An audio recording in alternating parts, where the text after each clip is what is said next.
កគិរីវង្សពងពុតតែសាសនាដែនសុកស្រុកចុងសីមានំដិនជ្រះថ្លារក្សាសិលទានព្រះបាទជន់ជុំស្ទួយធម៌មេយានខ្សបផ្សាយធម្មទានសងសុខវិមានរៀនសំនិស័យគុំអង្គប្រាសាទស្អាតចិត្តវាចាវន្ទាព្រះត្រៃរតនាគំនប់សច្ចាស្មាលាភពត្រៃលោភៈទោសៈមោហៈនាំភ័យកំបែងយល់នៃប្រឹងផ្ដាច់និស័យនិវរណៈធ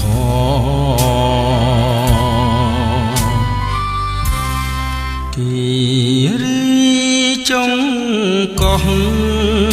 ស្មោះត្រៃសិក្ខា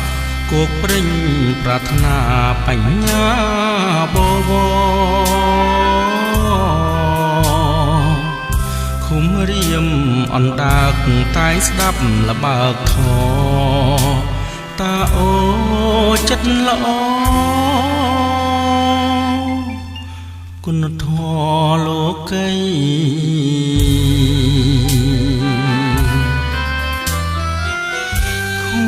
ព្រៃអំពកយកធម៌សាមគ្គីកតញ្ញូកតវេទីធ្វើបុណ្យមូលមីជូនពុបបការីគុំព្រៃរំដេងលែងជួបទុក្ខភ័យគុំសំភាំងក្តីធម៌អាវិន័យផុតទុក្ខភ័យអើយ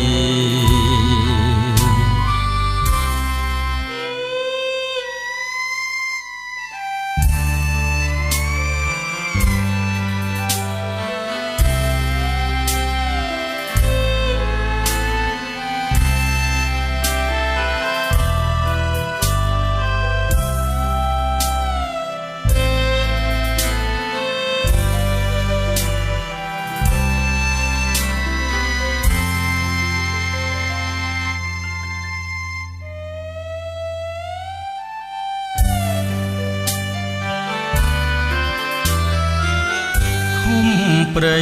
អំពកយកធម៌សាមគ្គីកតញ្ញូកតវេទីធ្វើបុណ្យមូមីជូនពុបបការីឃុំព្រៃរំដេងលែងជួបទុក្ខភ័យឃុំសំភាំងក្តីធម៌អាវិន័យផុតទុក្ខភ័យ